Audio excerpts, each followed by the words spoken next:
Welcome to the New Jersey Amistad Curriculum Podcast, the show where we explore the resources and best practices for teaching African and African American history in the K-12 curriculum in New Jersey. We aim to highlight outstanding educational practitioners and their strategies and challenges in meeting the Amistad mandate. I'm your host, Dr. J.T. Mills, a member of the New Jersey Amistad Commission, and today we're going to speak with a seasoned teacher. However, we're doing this because we know that teaching African American history for many can be difficult and challenging. And so, welcome to the show, Tamar. Could you introduce yourselves to our guests or to our listening audience? Thank you, Dr. Mills, and I would be honored to. Hi, my name is Tamar LaSure-Owens, and I am an educator deeply committed to advancing equity, inclusion, and representation in our schools. My path to the classroom was fueled by a unique blend of service and academic rigor. I entered the profession through the alternate route after serving in the New Jersey Army National Guard. My academic foundation includes a bachelor's in criminal justice with a minor in African American studies and an MSA in general administration. I chose to teach in an urban school district. I am a teacher at Pleasantville Public Schools, at Leeds Avenue Elementary School, where I teach triumphant third grade. And I'm here because I believe every child deserves access to an inclusive, affirming, and high-quality education. For nearly 2 decades, I have worked to ensure that students from historically marginalized communities see themselves reflected in their learning. My leadership extends statewide as a New Jersey Education Association professional development consultant, consortium design team ambassador, and the instruction chair of the Atlantic County Council of Education Association. I also chair the New Jersey Education Association Patriots Alliance and a proud member of NJEA's Member of Color. Very good. And that is why I wanted. That's why I wanted to have you on. So with your experience and everything, if you could take yourself back to your pre-service self, what advice would you give yourself about teaching? I would tell my younger self that representation is not an afterthought, it is the foundation. I would advise myself to be a trailblazer for inclusive education. I've learned that the most impactful teaching comes from creating culturally visible classrooms. In my triumphant third grade classroom, the visibility is breathtaking. My library is a centerpiece where books are categorized and displayed, so every cover is seen, spanning Native American and Indigenous history, Asian American, Pacific Islander, and Hawaiian history, African American history, African history, Islam and Muslim studies and books on that, Holocaust and Jewish elementary studies, and Hispanic Latino history at the elementary level. Above my windows, flags from around the world are displayed to celebrate our global diversity. May I take a walk around my classroom, Dr. Mills, or is that Yes, allowed? that's perfectly fine. Okay, just give me a moment while I do exactly that. Here is my elementary Jewish studies. hmm Is that a good view right there, Dr. Mills? Yes, it is. Yes, it is. I'm going to slowly move because I've just set up for Women's History Month Okay. a variety of display of books that we will be going through this month, already prepared beginning for Monday, as you see. You also hmm notice the maps that you're also seeing here. Notice the Native American map is right next to the United States map to give students an understanding and a visual of when we talk about Native American history and those students, the indigenous people being the first folks in Yes. this land. That's what indigenous means. And explaining that, they have a visual to compare. You also see, in regards to more maps on the transatlantic human trade, you see the map of Africa. And notice the type of map that it is. It's giving a correct sizing of Africa, the world map, and what that looks like, Okay. as well Okay. as roots of the Asian American contributions in the Garden State. Are you able to see that too? Yes. And as I'm moving slowly, this is my Native American, Indigenous. So you're seeing how the books are displayed where students can see, easy to hmm be able to pick up and read. This is my Asian American Pacific Islander display. Is that moving okay with you? Yes, it is. That's very good. Going now into my African American history books. You're seeing Malcolm X, Emmett Till, John Hey, Lewis, would you all come of the down just a folks little there. bit? Yep, come down just a little. Oh, you're up to the flags. Okay. Those are the flags. And you're putting this is wow. Let me ask this. I probably already know the answer to this question, but how are you able to resource that in your room like that? That's a lot of stuff in that room. And this is every day, all day. I'm able to resource these in my room. Give me one moment. I just wanted Mhm. to do my Hispanic, Latino Okay. Yep. books here. Is that okay? Yep. And now I'm going to bring you back. That's just a quick walkthrough. Ooh, one more display. I'm sorry to move a little fast. This is where we are, at this moment in Ramadan. Mhm. So Mhm. you're seeing a variety of books coming from the male as well as female perspective. Notice the book right there, Shalom and Salam, introducing those things. So yes, and I'm now going to set this back up Okay. where we can continue to communicate. And you had a question for me. Let me make sure I'm back on camera. You want to tilt that down just a little bit Yes, more? Okay. that's Very better. good. Yep. So how are you able to resource that room like that? I kind of think I already know the answer, but is that something that's coming out of your pocket, or is that something being supported by the school or the district? Excellent question. So when it comes to how do I get these books into my classroom? Mhm. How am I able to, look at what books I need and things like that? And I have to be directly honest, professional development is key. Even though where I'm on the level that I'm at, attending the Amistad Commission Summer Institute, attending NJEA professional development conferences, workshops, those things are, first of all, where resources are available and available for free. You go to the Okay. NJEA convention. Oh my gosh, you have Book Smiles. You have all of these different professional educational organizations that are there where resources are available. And I would also like to mention AC Ed Equity, which is also a professional organization of educators where we do receive grants, and I do also receive books so that my students, I always get 20 per, for my class. So that also that is how I'm not only able to do read alouds, as you see, but also Mhm. where I'm doing the books that I'll be mentioning later on, I'm able to have a copy for each student so that when we're reading together. I'm teaching them how to call in a response, how to get them more engaged in reading. Sorry, Oh. to get them more engaged in reading. Uh-huh. And so that is how I'm able to continually grow my books. And I look for those. You have author presenters. Oh my gosh, at the Amistad Summer Institute, all of the speakers that come in and the resources that are provided. Wow. And that's every year. So it's part of your professional learning. Yes, I'm on this level, and yes, I still do professional development. I still go. I want to learn. I want to continue to be able to bring new ideas and new project-based learning activities and all the things to make instruction more inclusive, more engaged to elementary students. Very good. Was talking about my library, I would also tell my younger self, Dr. Mills, to be intentional. In my room, the state mandates are displayed right next to the daily objectives and standards so that every visitor, parent, administrator, and student knows our purpose, the purpose in this classroom. So even as I did my display, my walkthrough, and let me show you that. So what I'm talking about Okay. right here. So when you're coming into my classroom door, notice the mandates are laminated right there. They don't move. They're there all year.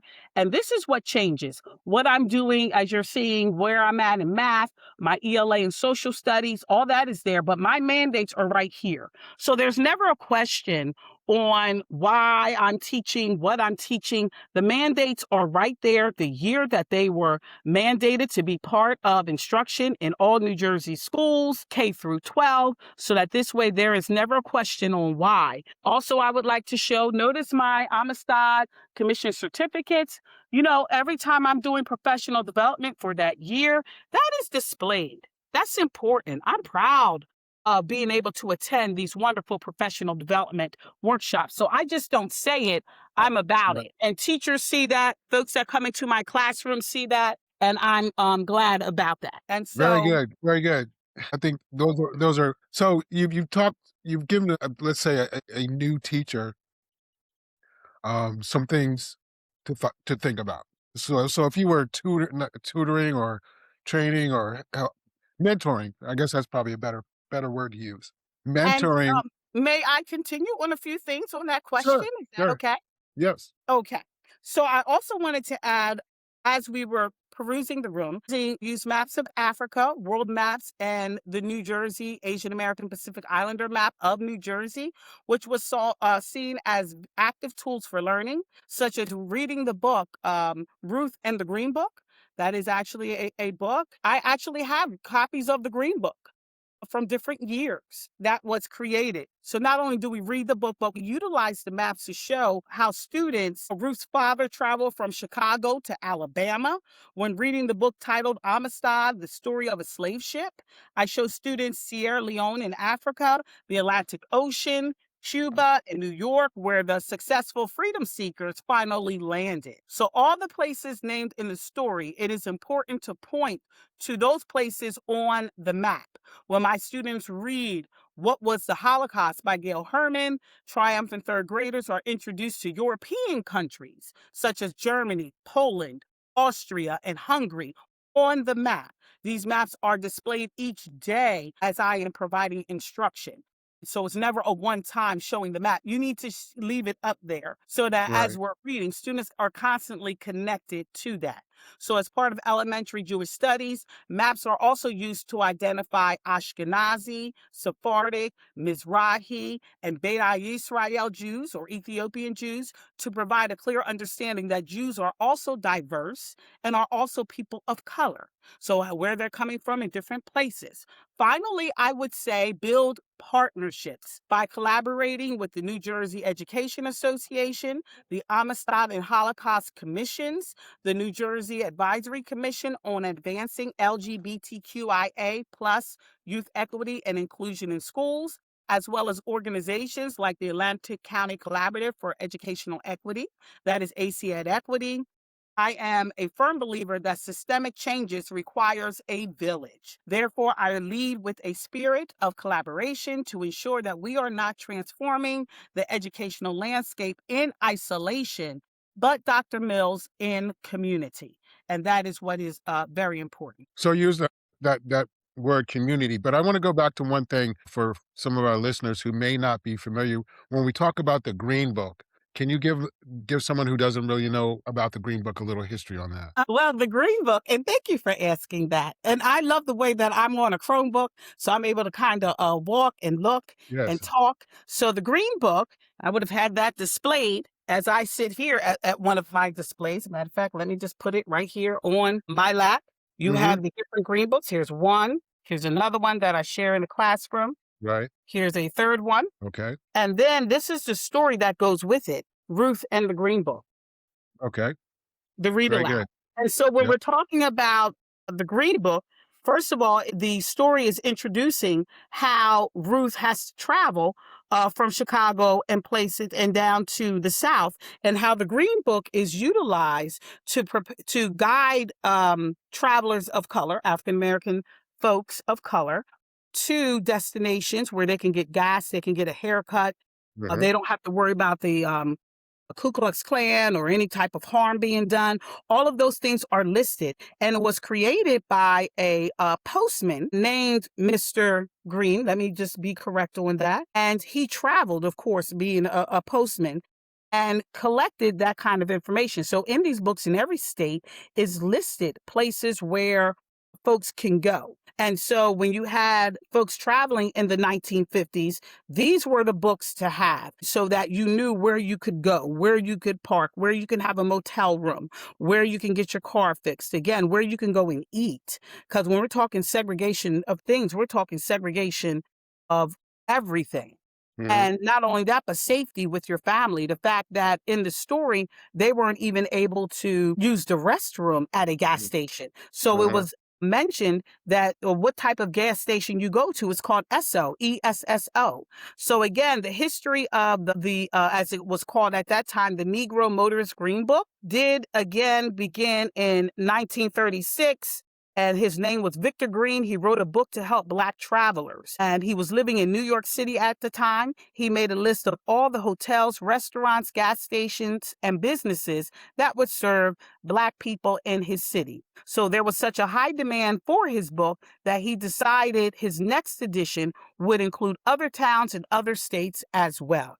And that is introduced in this read aloud, Ruth and the Green Book. Very good. Very good. I'm glad you have that Chromebook. Me too. This was a wonderful idea. So, sort of along that vein, I think it's no. I'm not saying anything out of turn or something controversial, but many teachers struggle. I believe many teachers struggle with effectively teaching African American history, which extends, beyond the terrible institution of slavery. This can be especially challenging at the rudimentary levels of our education system. How do you make the one, or again, maybe speaking to a novice teacher or somebody coming into the profession, especially a teacher. Most of our teachers in this country are white females, and may not have as much experience, either lived or academically, with these subject matters. And your question is how, can you rephrase the question again? How would you mentor them through that process of being effective, teaching effectively? Dr. Mills, honestly, that just comes and to be direct with what I do modeling, even in my school and even on my grade level team, third grade. And yes, I lead in this, and I don't lead in it like again in isolation. In order for the legacy to continue, in order for students and educators and education support professionals to be willing, to be vulnerable, to be able to I have to be able to model that. And because I am on the level as an educator, that is my superpower there. When I'm able to model, when they're able to walk into my classroom, and there's been times, even up until now, I will have teachers, fourth, fifth grade or lower grades, they'll just come and sit in the classroom. When I'm teaching, my doors open. When I'm reading the books and going through, they're hearing the strategies that I'm utilizing. I do talk about it. I don't do anything. There's a saying like, I just shut my door and teach. No, I keep my door wide open and teach. I make sure that my book list and my presenters list that I will talk about later is board approved. That goes through the superintendent. It's seen. Mm. I want the community to know. I ensure that the articles that I write that are on the consortium design team webpage, along with using the NJEA review, along with using this excellent resource that Amistad is creating, you are putting forth, is seen. These are teaching tools. So when they're looking around the room, they're seeing the intentionality. When they're seeing my classroom rules that are displayed, and my second classroom rule is creating a brave space, not a safe, a brave space, or what that means. So they're seeing the setup. All of this is intentional that I'm doing. When I'm getting things board approved, that's intentional. So now it is the delivery. And the delivery includes, during my grade level meetings, Dr. Mills, talking with my fellow teachers. When I bring in speakers, I'm making sure that it's for all third grade, and I share resources and I share ways of doing that. I will come in and model how to read this book. And, they'll ask me the same thing, where you get these resources? I thought, you got to attend Amistad Summer Institute. You have to attend professional development. I do it. And this is where I am. So you can do the same thing. So again, it's all about how the modeling, them seeing it. One thing I cannot, it bothers me when it's put out to do the state mandates and they just want to do a PowerPoint and show you this is what you're supposed to do, implement that, figure that out. I don't know. You get a lot of that, and that's unfortunate. Mhm. When we're talking about professional development, we're talking about that's something that needs to be fixed within our schools. So it's important that when we're looking at videos such as this, we're able to have those honest, organic conversations. And when times of those are not permitted or available, that's especially when you have your wonderful commissions, such as the Amistad Mhm. Commission, NJEA, Holocaust Commission, all of our commissions that help to be able to provide spaces, places, visibility, and voices, such as this opportunity right here, to bring it forward so that teachers, educators, education support professionals are able to do this work. Yeah, so right there, you kind of answered the question I was about to ask you. What strategies for creating engaging curriculum content? And maybe this, I'll rephrase it to what kind of strategies or do you use, or what are the most effective creating creative content that the students respond to? Yes, an excellent question. And thank you for that. I utilize Dr. Goldie Muhammad's 5 pursuits, Dr. Mills: identity, skills, intellect, criticality, and joy. Oh my goodness. And that's if I wasn't, I don't think you'll be able to see, but my bad and unfair laws are displayed across my whiteboards. Okay. And I have those. And with those, for example, I would say like the one drop rule. And I'm sorry, I just have to, when we're looking at one and I just have to pull one. So if we have the one drop rule, and these are different laws that are displayed, you will have the expectation. Recognize that race was used unfairly to label and separate people. That was in the 1900s and 1960s. Then I have Mm-hmm. the skill. The skill is discuss how identity is shaped and challenged by laws. And then I have the joy statement. We take pride in our unique identities and know we are more than labels. The unfair laws of slavery, segregation, Indian Citizenship Act, Jim Crow laws, all of these types of Plessy versus Ferguson, all of these Mm-hmm. are displayed above the board. So as I'm teaching, I'm also able to bring in the time period so that they're not running slavery, segregation, and everything together and like it happened in 3 months. And that happens on the elementary level. Dr. Martin Luther King did it all. He was during slavery, he was during segregation. That's the Mm-hmm. answer to everything. And so, and then following that is Rosa Parks. So, because the time period is not taught. So when I'm able to show all of those laws going across in simple terms, as I just read to you, they have an understanding with the time period. And I focus on that time period. I bring that in. So that is critical for daily foundation for my lesson design. It goes through those steps, those 5 pursuits, regardless of what is set up that we have to do in our lesson plans. Oh, you do that part, whatever the Mm-hmm. template. But you add Dr. Goldie Muhammad's 5 pursuits to show, because that helps you to garner how to approach students, how to keep them engaged on the level, especially elementary level, and how important it is to bring joy in this as we're teaching, because we know this history is good, it's bad, and it's also ugly. And through all of that, we Mm-hmm. have joy, the joy that, where we are today. So you accomplish that through those 5 pursuits. And to exceed New Jersey mandates, I created and implemented Amhatino in my daily instructional practices. And this framework covers Amistad, Holocaust, Indigenous, Native American, AAPI, Hawaiian, and Latino history. That's what that stands for. So my key Okay. strategies do include: first, authentic representation through the Who Was, What Was series. That are the books. As part of my Pleasantville Board of Education approved curriculum resources, my triumphant third grade students dive deep into historical truths through complex texts, such as what was the Holocaust? What was the Underground Railroad? What is the Civil Rights Movement? What is Black Lives Matter? And who was King Tut? We're getting into King Tut towards the end of March because we're reading who is Alexandria Ocasio-Cortez for Women's Okay. History Month. So right Okay. after that, those are just a few books, to name a few, that we. Okay. Second, the triumphant third grade presenters list. I curated Pleasantville Board of Education approved presenters to bring history to life through guests such as the Lawnside and Egg Harbor Township Historical Societies. Lenny Lenape, Chief Adam Waterbear DePaul comes annually, and Rabbi Avraham Rappaport. So for Jewish holidays, for when we're coming to read on the Holocaust, we even have our first Mr. Ziegler, Jeff Ziegler, coming to the elementary level from the Holocaust Commission. I'm excited. That's going to be in June. They've never done an elementary school. And we read, of course, what was the Holocaust, and I've been working with them to bring in someone And we have someone coming. And these presenters are every year, Dr. Mills, not a one and done. How this needs to be part of curriculum. This is the part of building those partnerships so that it is ongoing. Students need to see this as they're coming through a third grade, every grade level, being able to be part of this. Next, interdisciplinary project-based learning is key.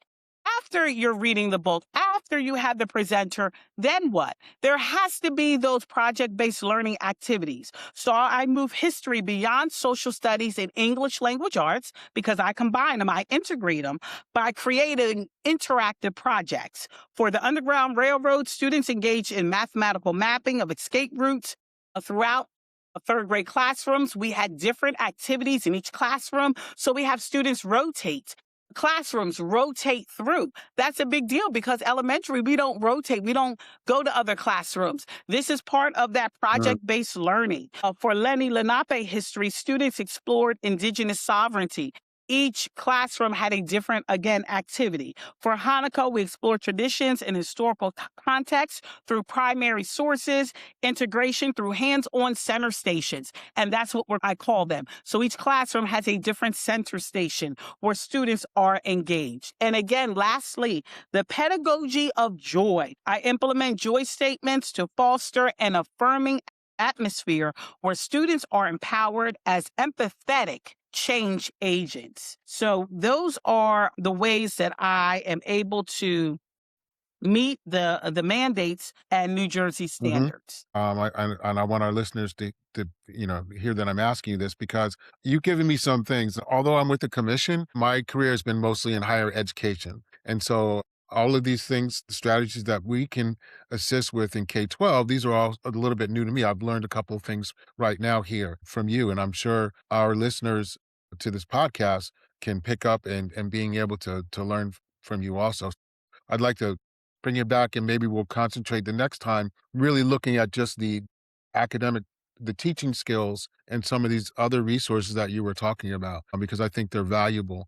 And you brought up the other commissions, which I thank you for doing that because we're working to have a tighter or more cohesive relationship with the different commissions because I believe African American history is not just about Africans. The diaspora sent people that look like me and you all over the world. And so we and Africans all over the world have had influences, not only been influenced, but also influenced those variety of cultures. Yes. And I think that's very important for students, young people to ascertain that and be taught that because one of the things both the gentleman who introduced the bill, Amistad bill, when he talks about his experiences growing up and why he wanted to introduce the bill was sort of along the lines that we've sort of been talking about. It was the exclusion for him back then of people who looked like him. And he presented at Rowan University and he talked about how when he was a kid, his teachers brought in Little Black Sambo. That was the book that he as a child experienced. And, so we don't have time here to talk about Little Black Sambo, but our listeners, if you can just Google that and I think you'll understand the power of that and what motivated him to say, we can do better. And so I want to commend you on your accomplishments and how you have been able to utilize your teaching skills to push this mandate and be inclusive of other cultures, which I think, as I said, Africans have been influenced and influenced many, many, many, many cultures around the world. So if you wanted to give a last for this segment anyway, because I'm definitely going to have you back again, if you want to give our listeners what you think about what the future and vision of the Amistad curriculum can be from your perspective. Dr. Mills, my vision is a future where the Amistad mandate is not just a requirement, but a living, breathing part of every classroom's DNA. I hope to see more systemic reform where professional development, like the culturally responsive teaching with a trauma-informed lens summer institute that I do on a county level, that is 4 days. Again, that's in collaboration with Atlantic County Council Education Association and AC Ed Equity for K-5 teachers to help ensure these inclusive standards reach every educator. I have pioneered an unprecedented 4-day workshop on the county level program of its kind in New Jersey. This is specifically designed to empower, again, K-5 teachers with the tools they need for transformative instruction in a brave space where they're able to talk, be able to understand. I'm able to facilitate, to model, to ensure I'm able to bring in presenters as well to provide that. It is it's that time to help